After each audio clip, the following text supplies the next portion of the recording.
Ζήκο, πριν μπούμε στην ιστορία του έντυπου κόμιξ, πείτε μας μερικά πράγματα για τη ζωή σας.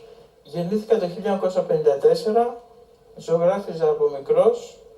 Από το 1972 κατάλαβα ότι θέλω να το κάνω τρόπο ζωής αυτό και ξεκίνησα δημοσιεύοντας σκίτσα, επηρεασμένα πάρα πολύ από το αμερικάνικο κυρίως κόμιξ. Έκανα πάρα πολλά εξώφυλλα βιβλίων, μπήκα στον χώρο των εκθέσεων, έκανα 11 ατομικές εκθέσεις και έχω συμμετάσχει σε πάρα πολλές ομαδικές. Με έργα ζωγραφικής, όχι. Με έργα ζωγραφικής, με κατασκευές που κάνω τα τελευταία 10-11 χρόνια και με κόμιξ τα κατά καιρούς περιοδικά που υπήρχαν στον χώρο. Πότε πρώτο ήρθατε σε επαφή με τα λεγόμενα κόμιξ? Με τις εκδόσεις του εκδοτικού οίκου Πεχλιβανίδη, του βιβλιοπωλείου Ατλαντίδα, τα κλασικά εικονογραφημένα, τα μικρά κλασικά εικονογραφημένα, τη μικρή Λουλού, το Γέλιο και Χαρά και τα πρώτα κόμιξ με τον Σούπερμαν, διαστημικά, παράξενα, αυτά. Εδώ έχουμε τώρα μπροστά μας τις πρώτες εκδόσεις περιοδικών κόμιξ στη χώρα μας. Από το 1974 και μετά, που είναι μια καθοριστική ημερομηνία. Για τη μεταπολίτευση συνδέεται. Συνδέεται με τη μεταπολίτευση και με ό,τι έφερε η αλλαγή αυτή. Πριν από αυτή την ημερομηνία περίοδο, μιλάμε πάντα για κόμιξ το οποίο απευθύνεται κυρίως σε παιδιά. Δηλαδή και οι εκδόσεις του εκδοτικού οίκου Πεχλιβανίδη και το Mickey Mouse των εκδόσεων Τερζόπουλος που εμφανίζεται γύρω στο 1969 σε νέα μορφή από αυτή που ξέραμε, είναι κυρίως κόμιξ που απευθύνονται σε παιδιά. Επίσης εμφανίζονται κόμιξ πάλι για παιδιά σε περιοδικά τα οποία δεν είναι αποκλειστικά περιοδικά κόμιξ, όπως οι Διάπλες των Παιδών, το Μπράβο. Από το 1974 και μετά το κοινό, περιορισμένο στην αρχή, έρχεται σε ένα επαφή με ένα κόμιξ που είναι διαφορετικό και το λέμε έτσι ενήλικο κόμιξ κατά κάποιο τρόπο, το οποίο ήταν γνωστό μόνο στους πολύ πληροφορημένους και σε αυτούς που είχαν πρόσβαση στις ξένες αντίστοιχες εκδόσεις, κυρίως αμερικάνικες, ιταλικές, ισπανόφωνες. Κολούμπρα. Είναι το πρώτο περιοδικό που κυκλοφορεί, το 1978, αναδημοσιεύει ξένες δουλειές, είναι μεταφράσεις δηλαδή, και σταδιακά εμφανίζονται και οι πρώτες ελληνικές. Το Μαμούθ. Εμφανίζεται λίγο αργότερα. Πράσινη Γάτα. Η Πράσινη Γάτα και το Χαρακίρι, το οποίο δανείζεται μόνο το όνομα ενός διάσημου σατυρικού γαλλικού περιοδικού, όχι τη μορφή δηλαδή και την ύλη, κινούνται σε αυτό το χώρο το πιο περιθωριακό που ονομάζουμε underground. Τώρα στην Ελλάδα πόσο ίσχυσε αυτό δεν ξέρω.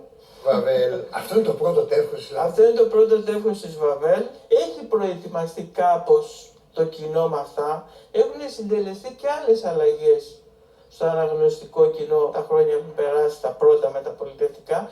Και έτσι η υποδοχή είναι ευρύτερη. Το Παραπέντε.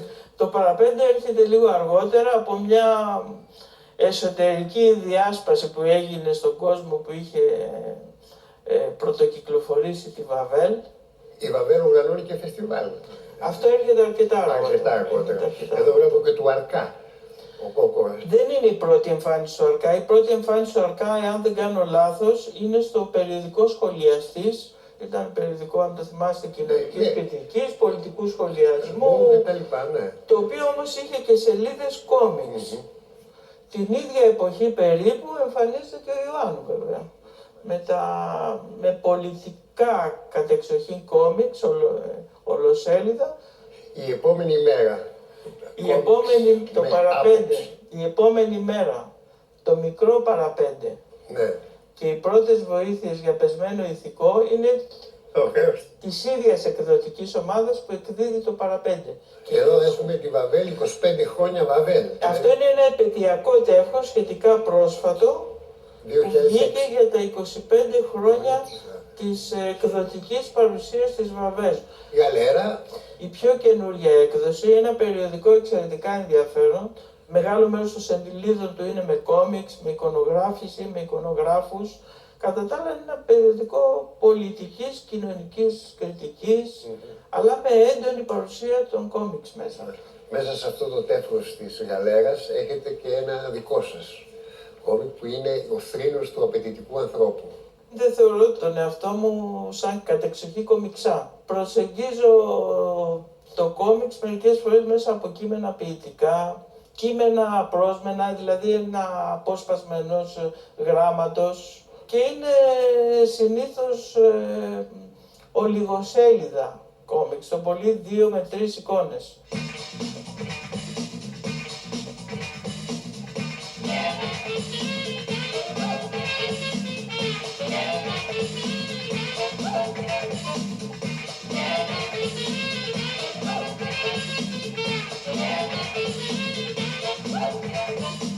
Κύριε Ζήκο, πείτε μου τώρα πού βρίσκεται ακριβώς η ιστορία των ελληνικών κόμιξ. Σε μια από τις καλύτερες περιόδους. Το φεστιβάλ της Βαβέλ ξεκίνησε από ένα χώρο που βρισκόταν στους αμπελοκήπους, την Γκαλερί Εύμαρος, η οποία δεν υπάρχει τώρα πια. Από τότε, εκτός από μία χρονιά που έγινε στο Πάρκο Στρατού, γίνεται κάθε χρόνο στην Τεχνόπολη του Δήμου και συσπήρωσε και Έλληνες, αλλά μας γνώρισε και από κοντά, ενώ γνωρίσαμε και προσωπικά, θρυλικές μορφές του ξένου κόμιξ.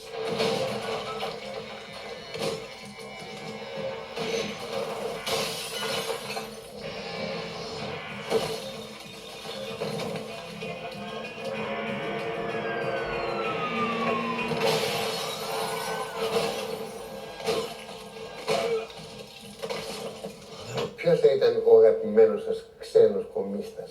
Ο Ρόμπερτ Κράμπ, ο κατεξοχήν underground Αμερικάνος κομίστας, ο οποίος επηρέασε πάρα πολύ, τουλάχιστον τη γενιά τη δικιά μου, στα πρώτα της βήματα. Και συνεχίζει και μας αρέσει. Και ποια είναι η θεματολογία του Ρόμπερτ Κράμπ?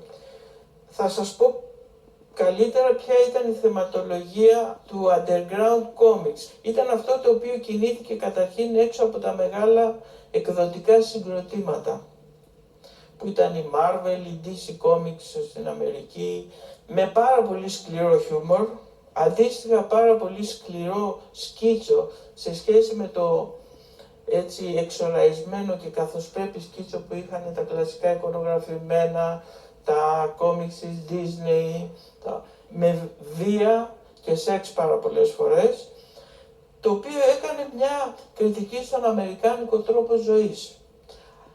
Αυτή η προσέγγιση, αυτή η στάση, στιλιστικά μεταφέρθηκε σε σκητσογράφους διαφόρων χωρών. Αν δούμε δουλειές της δεκαετίας του 60-70, στην Ολλανδία, στη Γερμανία, στη Γαλλία, στις αγγλοσαξονικές χώρες, η γραμμή του Κράμπ και γενικότερα του αμερικάνικου underground comics είναι διάχυτη. Το βίαιο και το σεξιστικό comics είναι κυρίαρχο στην εποχή μας. Με μεγάλη αποδοχή και με δεκάδες διαφορετικά περιοδικά που κυκλοφορούν σε όλες τις χώρες της Κεντρικής Ευρώπης. Σας ευχαριστώ πολύ, κύριε. Και εγώ σας ευχαριστώ.